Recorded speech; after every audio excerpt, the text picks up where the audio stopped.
Firstly, thanks for making the time and joining my talk today.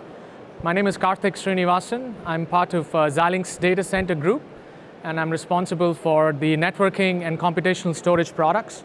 And today I'll be talking to you guys about this new product called SmartNIC and its applicability to the data center, what its capabilities are, and what you should be watching out for as data center trends that are emerging over the next few years, and what you should specifically be focused on when it comes to selection of these new products called SmartNICs. So before I actually get into the product itself, a little bit of an overview of how we got here. So I'm sure by now all of you guys have heard that data is the new oil. How many of you guys have heard this expression, data is the new oil? But I'll tell you a little bit of a fallacy in that expression, that the only reason why data is actually not the new oil, because oil is not a replenishable resource, whereas data is getting generated by the oodles just by us being sitting here. Just in the last 5 seconds that I've been talking to you guys, data just got generated. And that data, if it's not harvested and harnessed and the information not be analyzed and delivered to the end customer, that's when the parallel remains the same, which is data is useless unless it's analyzed and analyzed in a timely fashion. Much like oil is. Oil is in its crudest form, cannot be put in your car and cannot be used in any way that is meaningful. And that's what some of these companies that you see on the right-hand side are doing. They're harvesting that information, making that information available to you so that you can use it for your trading, for product recommendations, for places to go. That kind of information is being made available to you and being available to you in a very meaningful fashion, in a timely fashion. And that's what is the world that we live in. The digital transformation gave birth to data analytics, gave birth to meaningful hardware, and now is giving birth to software frameworks that are able to give you that right level of information. Now I'll cut to what it takes for the data center to be architected in a way where that kind of workload can actually be worked on. So if you look at the left-hand side graphic that I have there, you'll see that there is a lot of emerging trends that the new data centers have, whether it's the higher bandwidth, whether it's the software definedness, whether it's the orchestration and governance, the security requirements that come in, and the explosion of virtualization. And there is one common trait that all of these new requirements put on this infrastructure, which is they keep burdening the host CPU.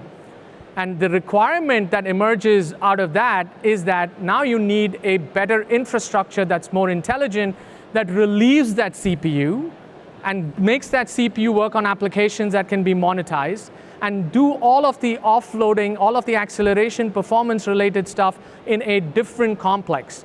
And that different complex can be network connected, give you the high bandwidth, and it gives you the performance acceleration, and more importantly, it does not compromise on security. And that is the trend that is emerging, and that's the birth of the new product class called SmartNICs. And by the time you guys walk out of here and do some level of Google research, you'll see that SmartNICs are being called by different names by the different people in the ecosystem, whether it's function acceleration cards, data processing units, or DPUs, infrastructure processing units, or IPUs, distributed services card, or DSCs. Different vendors are calling it different things, but at the core of it, they are all performing the same task. They're doing network-attached acceleration to let the CPUs be offloaded so that the CPUs can be used in a more meaningful way. When I go as an example to my customers and I tell them, how would you like to actually put things that make a difference to your product on your marketing flyer as opposed to things that your customers just take for granted? Packet processing and acceleration of things that you cannot put on the marketing flyer of your end product are meaningless to the customers. It's like going to buy a car, and instead of figuring out how fast the car goes, I'll tell you that there are 3,000 parts in there.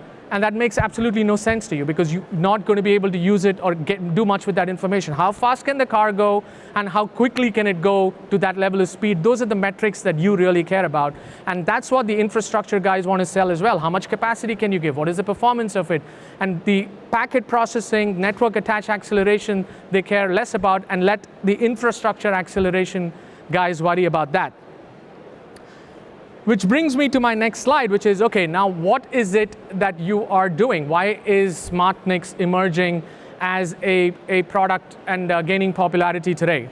So I'll spend some time on this, right? So software-defined networking has been around for quite some time. So software, like if you look at how the evolution of the data center has been, you started off in the late 90s with purpose-built hardware.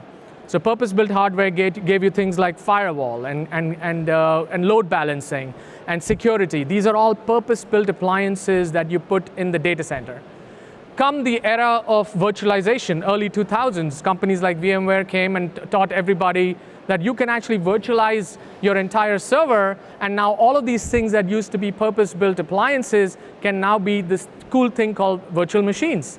And now you have all of these virtual machines running and doing similar things, like network function virtualization components are running on your host CPU, and guess what they're doing? They're actually doing the same functions that your purpose-built hardware used to do, and now they're consuming those cores and doing the exact same thing. And now cut to the world that we live in today. The next wave of hardware kind of infrastructure changes is going to be based on how much of this infrastructure, and when I say infrastructure, I mean things like network acceleration, virtualization acceleration, storage acceleration, security acceleration, all of those things that don't necessarily directly kind of marketed, are not marketed, or not kind of directly applicable to these applications, which are what you would like to kind of see in the end of the day. As a consumer, you're not going in and logging into the likes of your cloud provider or your favorite kind of website and figuring out how much of my virtualization cores am I getting. You only care about the performance of the application that you're interested in. So what we are trying to do here in this new breed of products is completely make that transparent. We're offloading all of the so-called NFV, or I'm just using that as an example. So the network function virtualization that used to run as VMs in the CPU now can actually run as widgets or agents on your SmartNIC. So now you push down your entire virtualization capabilities onto your SmartNIC, and now your let's just say VMware's ESX is running on your SmartNIC. And now you're running agents that do firewall. You're now running agents that do security, your IPsec acceleration. All of that is now getting pushed down into your SmartNIC, and that is running with hardware acceleration. That's why I say software-defined networking gets hardware assist, which now means that all of these things that used to run as virtual machines on your host CPU are now running in some way, shape, or form on this hardware-accelerated product called SmartNIC. That's just one aspect of it. The second aspect of it, which is not equally important, if not more important, is how do you manage this? Because software-defined networking always had this agent that sits in the middle on the left-hand side graphic called the software agent that manages all of these different functions. And now you have the ability to do this with this SDN, which gets your hardware assist as well. So now you get that piece of this also being managed and being assisted by this breed of products called SmartNIC. And then finally, you have all of your infrastructure components, right? Like I said, you have your firewall acceleration pushed down, and now you have your statefulness managed by your external DDR, or your security is getting pushed down to your SmartNIC because you have SSL, TLS, KTLS, IPsec, all of these things being accelerated in addition to your basic crypto acceleration for your bulk cryptography. You're actually getting protocol-aware acceleration done on your SmartNICs. And that's what you see on the left-hand side of this infographic out here, which is software-defined networking as it used to run is now getting pushed down into this product breed called SmartNICs. Now, if you move to the right-hand side of this, you will see there are various competing architectures that are saying, okay, I can build a SmartNIC with an ARM processing complex. I can build a SmartNIC with an ASIC-based logic, or I can build a SmartNIC which kind of combines some of these things that gives some level of programmability. I'm not going to sit here and blatantly advertise my product, but I will tell you the winner that emerges in this SmartNIC product is going to be the company that balances this architecture. That's what I call heterogeneous architecture. The heterogeneous architecture is going to be, okay, I need some part of programmable acceleration in the form of an FPGA. I need some sort of compute logic scalar processing in the form of whether it's an x86 processor or whether it's an ARM processor, but I do need that component to give me that control plane isolation, to give my customers the capability of running their software that they used to run for control plane management on their host CPU seamlessly on my SmartNIC. So that level of heterogeneous architecture is key. That's why you see that, and the separation of the control plane and data plane that you see there on the right-hand side bottom is key. I don't know how many of you guys attended the keynote this morning, but Rebecca Weekly from Intel made a very critical point during the OCP. That she said, we live in a world where there is composability at the silicon level. And that actually means a lot of things to different people. It could mean that you're actually composing different chiplets and mixing and matching different aspects of what compute is versus memory is versus storage is versus graphics processing is. And you're actually building something that is customized for your specific application. That level of composability is more like a packaging kind of composability that you leverage. But we are actually building at Xilinx composability at the silicon level with what we call adaptive computing. So with that adaptive computing, now you can actually program the hardware using high-level programming constructs like whether it's P4 or CC++ that runs through our compiler. You're actually composing the hardware, the actual silicon, to say, I want this piece of silicon to assist in my compression technology for my gzip or lzip or whatever be your choice of compression. Or I need my hardware, the same hardware, it can be composed in a different way for a different application and say, I want to run my security firewall, so I need some level of SSL acceleration in that composable silicon. So that is what I call composable silicon on the west side of the diagram here, which basically means that you're leveraging the adaptability or adaptive computing capability of the silicon. And by the time it gets into the final solution level, you have multiple levels of abstraction that makes it easy. Which brings me to my last point here. None of this is going to be deployable. None of this is going to be scalable, because a point that I was talking to some of these guys earlier today, you have to think about scale. You got to think about tens of thousands, if not millions of servers doing this as a deployment, and now you got to manage and orchestrate and deploy, debug, all of these things in the data center farms at that level of scale, which essentially means easy management becomes front and center for this new breed of products called SmartNICs.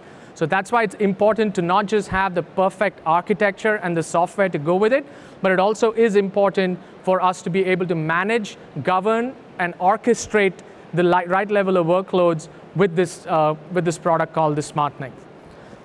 So as you start going into the deployment stage and you start talking to some of these SmartNIC vendors, what I do want to leave you guys with is, what should you ask your SmartNIC vendor to do? What can your SmartNIC do for you?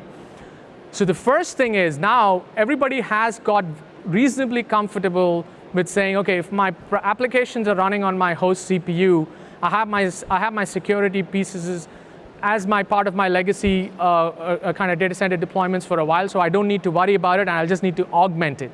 But now, if I'm taking my crown jewels and porting it over to a different portion of my server, whether you call it a SmartNIC, a DPU, or an IPU, you cannot compromise on security. So the first thing I will have you guys talk, when you talk to your SmartNIC vendors, is to ask them, what are some of your security offerings?